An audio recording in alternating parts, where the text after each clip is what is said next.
ఇక జార్ఖండ్ ఫలితాలు చూసుకున్నట్లే ప్రస్తుతం జార్ఖండ్ లో టాప్ ఫైట్ నడుస్తుంది. అయితే చెరో 31 స్థానాల్లో 2 కూటములు ఉన్నట్లు కనిపిస్తున్నాయి. మరి మహారాష్ట్రలో ఎన్డీఏ కూటమి ఆధిక్యంలో ఉంది.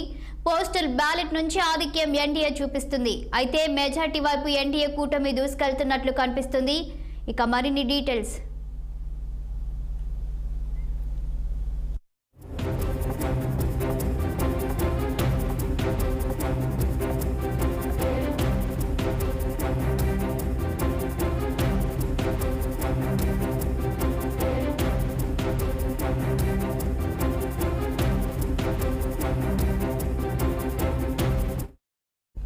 ఇక జార్ఖండ్ ఫలితాలు చూసుకున్నట్లయితే ప్రస్తుతం జార్ఖండ్ లో టాప్ ఫైట్ నడుస్తుంది. అయితే చెరో 31 స్థానాల్లో 2 కూటములు ఉన్నట్లు కనిపిస్తున్నాయి.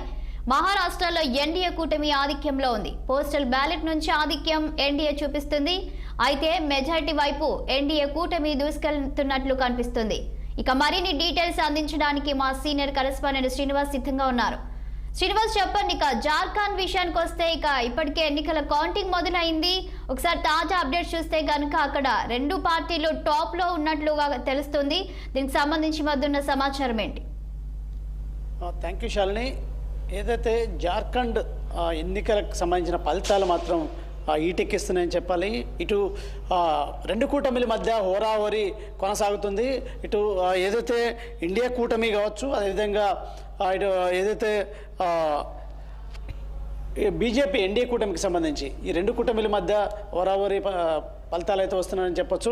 ఇప్పటికే ఇటు జేఎన్ఎం జార్ఖండ్ కూటమికి సంబంధించి మొత్తం 81 స్థానాలు ఉండగా దీనికి సంబంధించి ఇప్పటికే ఏదైతే ఎన్డీఏ కూటమి 35 స్థానాల్లో లీడ్లో ఉంది. కాంగ్రెస్ అయితే 30 స్థానాల్లో లీడ్లో ఉందని చెప్పొచ్చు. అయితే పోస్టల్ బ్యాలెట్లో మాత్రం ఎన్డీఏ కూటమి ఆధిక్యం చూపిస్తుంది. మరోవైపు ఇటు ఎన్డీఏ కూటమి కూడా అంటే ఆధిక్యాన్ని కనబరుస్తుందని చెప్పొచ్చు. మొత్తంగా ఏదైతే ఈ ఎన్నికల ఫలితాలకు సంబంధించి హోరాహోరీ అయితే తప్పదని చెప్పొచ్చు. ఇప్పటికే అంటే ఇటు కాంగ్రెస్ సంబంధించిన ఇండియా కూటమి కావచ్చు, అదేవిధంగా ఏదైతే బీజేపీకి సంబంధించిన ఎన్డీఏ కూటమి కావచ్చు, ఈ 2 కూటమిల మధ్య హోరాహోరీ కొనసాగుతుంది. ఇప్పటికే అంటే ఇండియా కూటమి ఇంతకుముందు ఇండియా కూటమి అధికారంలో ఉంది. ఏదైతే ఈసారి కూడా ఖచ్చితంగా అధికారంలోకి చేజిక్చుకోవాలని కూడా ఇండియా కూటమి భావిస్తున్న నేపథ్యంలో కూడా ఈ ఎన్డీఏ కూటమి ఈసారి కూడా ఈసారి ఆధిపత్యాన్ని ప్రదర్శించే పరిస్థితులు కనిపిస్తూ మొత్తానికి ఇప్పటికే ఏదైతే ఈ క్యాంప్ రాజకీయాలు తప్పేటట్టయితే కనిపించట్లేదు. ఈ నేపథ్యంలో కూడా వీటికి సంబంధించి క్యాంప్ రాజకీయాలకు ఇప్పటి నుండే కూడా ఏదైతే తెరలేపుతున్నారో ఆ సంబంధించిన ఒక టీములు ప్రత్యేకంగా ఇటు పక్క రాష్ట్రాల్లో కూడా ఇప్పటికే ప్రత్యేకంగా హోటళ్ళు కూడా బుక్ చేస్తున్న పరిస్థితి. తెలంగాణ కావచ్చు, పక్క రాష్ట్రాలు ఏదైతే కర్ణాటకలో కూడా ఇటు ఇప్పటికే ఏదైతే ఈ సంబంధించి క్యాంప్ రాజకీయాలకు సంబంధించిన ఇప్పటికే హోటళ్ళు కూడా బుక్ చేస్తున్నారని కూడా సమాచారం. ఈ క్రమంలో కూడా పూర్తి స్థాయి ఫలితాలు వెలువడే నేపథ్యంలో కూడా ఒకవేళ వచ్చే పరిస్థితి అయితే కనపడుతుంది. ఈ క్రమంలో కూడా ఇటు ఎగ్జిట్ పోల్స్ అంచనాలను కూడా ఏదైతే తలకిందులు చేస్తూ కూడా ఫలితాలు వస్తున్నాయని చెప్పొచ్చు. మరొకవైపు వయనాడ్ పార్లమెంట్ సంబంధించి ప్రియాంక గాంధీ ఇప్పటికే ఆధిక్యాన్ని కనపరుస్తున్నాయి. 20,000 పైచిలకు మెజార్టీతో కూడా ప్రియాంక గాంధీ ఆధిక్యాన్ని కనపరుస్తుంది. అదే ఏదైతే రాహుల్ గాంధీ రాజీనామా చేయడంతో కూడా ఏర్పడ్డటువంటి ఖాళీకి సంబంధించి బైపోల్లో ప్రియాంక గాంధీ పోటీ చేసింది కాంగ్రెస్ నుండి. ఈ నేపథ్యంలో కూడా ప్రియాంక గాంధీ ఆధిక్యాన్ని కనపరుస్తుంది. ఏదైతే ఓటర్ బ్యాలెట్స్తో పాటు ఈ మొదటి నుండి కూడా కనబరుస్తూ ఇప్పటికే 23,000 పైచిలకు ఏదైతే ఆధిక్యాన్ని కూడా ప్రియాంక గాంధీ కనపరుస్తుందని చెప్పొచ్చు. జార్ఖండ్కి సంబంధించి కూడా ఇప్పటికే ఎన్డీఏ కూటమి అదేవిధంగా ఇండియా కూటమి మధ్య హోరాహోరీ పోటీ జరుగుతుంది. ఇదివరకు ఏదైతే జేఎన్ఎం నేత ఏదైతే జార్ఖండ్లో సీఎంగా ఉన్న నేపథ్యంలో కూడా ఈసారి కూడా ఇండియా కూటమి ఖచ్చితంగా మళ్ళీ గెలవాలని భావిస్తున్న నేపథ్యంలో కూడా ఇండియా కూటమి అయితే ఇప్పటికే రేస్లోకి వస్తుంది. అదేవిధంగా ఇటు ఆధిపత్యాన్ని కూడా కనపరుస్తుందని చెప్పొచ్చు శాలిని. అయితే శ్రీనివాస్, మహారాష్ట్రలో కానీ ఇండియా కూటమి మాత్రం దూసుకెళ్తున్నట్టు చూస్తున్నాం. ఇక్కడ పవన్ ఎఫెక్ట్ ఎక్కువ ఉందనుకోవచ్చు. ఎందుకంటే ఇండియా కూటమిలో ఆయనకు హైలైట్గా నిలిచారు ఈసారి ఎలక్షన్స్ విజయం తర్వాత. సో అక్కడ ఎలాంటి ప్రభావం ఉంది అనుకోవచ్చు?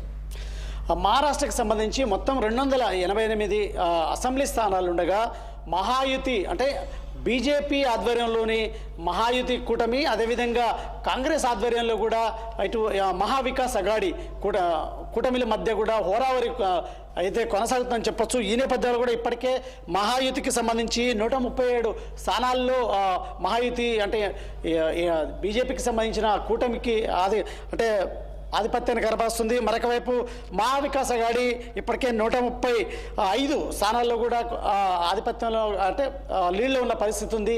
ఈ నేపథ్యంలో కూడా 2-3 స్థానాల్లో అటు ఇటుగా కూడా ఓరావరిగా అక్కడ ఫలితాలు వెలువడుతున్న పరిస్థితి, ఈ లీడ్లో ఉన్న పరిస్థితి. ఇప్పటికే ఇక్కడ కూడా మహారాష్ట్రకి సంబంధించి కూడా ఏదైతే బారామతిలో అజిత్ పవార్ ఇప్పటికే లీడ్లో కనిపిస్తున్నారు. మరొక వైపు కోప్రి పచ్చాగండిలో కూడా సీఎం షిండే కూడా ఆధిపత్యాన్ని కనపరుస్తున్నారు.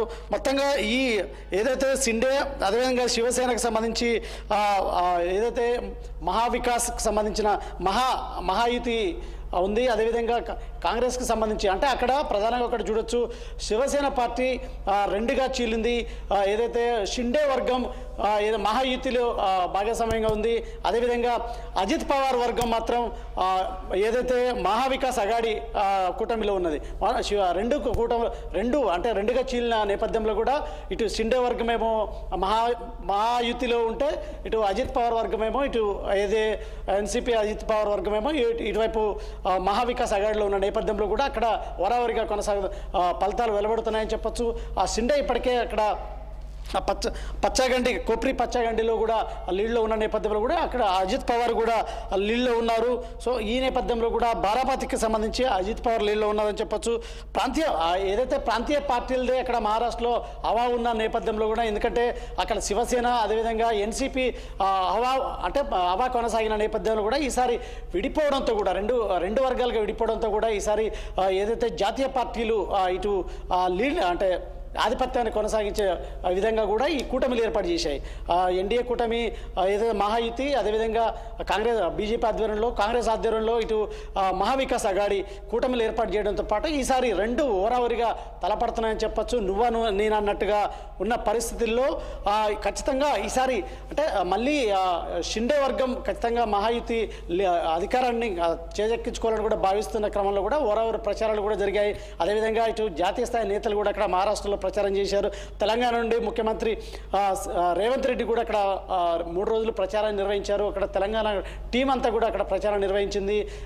ఈ నేపథ్యంలో కూడా దీనికి సంబంధించి ఇప్పటికే అంటే ఈ ఫలితాల నేపథ్యంలో కూడా ఇప్పటికే అంటే ఈ నెల 26తో కూడా అక్కడ ప్రభుత్వం సంబంధించిన ఏదైతే పదవి ముగుస్తున్న నేపథ్యంలో కూడా ఖచ్చితంగా 26 వరకు కూడా ప్రభుత్వాన్ని ఏర్పాటు చేసే క్రమంలో కూడా ఈ ఫలితాల నేపథ్యంలో ఇటు తెలంగాణ కావచ్చు, ఇటు పక్క రాష్ట్రాల్లో ఇప్పటికే ఏదైతే దీనికి సంబంధించిన గ్రూప్ రాజకీయ అంటే ఏదైతే రాజకీయాలకు తలలేపుతున్న పరిస్థితి, ఈ నేపథ్యంలో కూడా ఓటర్లు కూడా ప్రత్యేకంగా బుక్ చేస్తున్నారు. ఎమ్మెల్యే కొనుగోళ్లు కావచ్చు, అదేవిధంగా ఏదైతే ఈ క్యాంప్ రాజకీయాలకు తెరలేపుతున్న నేపథ్యంలో కూడా ఈ ఓరావరిగా ప్రస్తుతం అయితే ఇక్కడ ఫలితాలు వెలువడుతున్నాయి. మరొక వైపు మొదటి నుండి కూడా అనుకున్న నేపథ్యంలో కూడా ఏదైతే ప్రియాంక గాంధీ కూడా వయనాడులో కూడా ఆధిక్యాన్ని కనబరుస్తున్నారు అని చెప్పొచ్చు. శాలిని, అంటే వయనాడులో ఇప్పటికే ప్రియాంక గాంధీ దూసుకుపోతున్నారంటే ఈసారి కూడా కాంగ్రెస్ కంచుకోటగా వయనాడు ఉండబోతుంది అనుకోవచ్చా? వయనాడులో ఏదైతే ఇంతకుముందు రాహుల్ గాంధీ అక్కడ పోటీ చేసి అత్యధిక మెజార్టీతో కూడా వయనాడులో గెలుపొందిన నేపథ్యంలో కూడా రాహుల్ గాంధీ ఇటు అమేధిలో కూడా గెలుపొందిన నేపథ్యంలో కూడా ఇక్కడ వయనాడుని సీటు వదులుకున్నారు. అక్కడ రాజీనామా చేయడంతో కూడా ఏర్పడ్డ ఖాళీకి కాంగ్రెస్ నుండి అదే కుటుంబం నుండి ఈసారి ప్రత్యక్ష రాజకీయాల్లోకి ప్రియాంక గాంధీ రావాలని కూడా భావిస్తున్న నేపథ్యంలో కూడా ప్రియాంక గాంధీని వయనాడు నుండి పోటీ చేస్తున్నారు కాంగ్రెస్. ఈ నేపథ్యంలో కూడా అక్కడ పోటీ చేయడంతో పాటు ప్రచారాలు కూడా ముమ్మరంగా నిర్వహించారు. అదేవిధంగా కాంగ్రెస్ కంచుకోటని మరొకసారి నిలబెట్టుకోవాలని కూడా ప్రచారాన్ని ఓరావరిగా చేసిన నేపథ్యంలో కూడా సీఎం రేవంత్ రెడ్డి కూడా వయనాడు సీఎం రేవంత్ రెడ్డి కావచ్చు, తెలంగాణకు సంబంధించిన సీఎం రేవంత్ రెడ్డి కావచ్చు, డిప్యూటీ సీఎం బట్టి విక్రమార్క ఇతర నేతలు కూడా అక్కడ ముమ్మరంగా ప్రియాంక గాంధీ తరఫున ప్రచారం నిర్వహించారు. ఖచ్చితంగా ఈసారికి అత్యధిక రాహుల్ గాంధీ ఏదైతే మెజార్టీతో గెలిచారో అదే మెజార్టీతో ప్రియాంక గాంధీ గెలవాలని కూడా ధీటుగా అంటే ముందు నుంచే గెలుస్తారని భావించినా కూడా ఖచ్చితంగా అత్యధిక మెజార్టీతో గెలిచి సీటు నిలబెట్టుకోవాలని కూడా భావిస్తున్న నేపథ్యం కూడా మొదటి నుండి ప్రియాంక గాంధీ ఏదైతే ఆధిపత్యాన్ని కూడా కనపరుస్తున్నారు. ఇప్పటికే 25,000 మెజార్టీ పైచులకు కూడా ప్రియాంక గాంధీ అక్కడ ఆధిక్యాన్ని కనపరుస్తున్నారు చెప్పచ్చు. మొదటి నుంచి పోస్టల్ బ్యాలెట్ ఓట్ల నుండే ప్రియాంక గాంధీకి లీడ్ వస్తుంది. శాలిని, ఓకే శ్రీనివాస్, మరింత సమాచారం కోసం మళ్ళీ సంప్రదిస్తాం. Thank you Srinivas.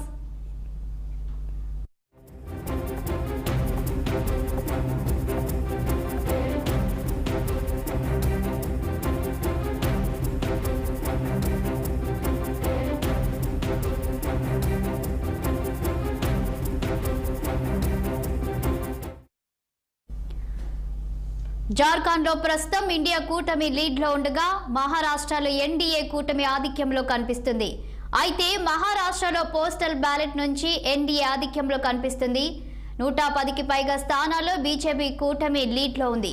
80కి పైగా స్థానాల్లో లీడ్ లో ఇండియా కూటమి ఉంది. అయితే మెజార్టీ వైపు ఎన్డీఏ కూటమి దూసుకెళ్తున్నట్లు కనిపిస్తుంది.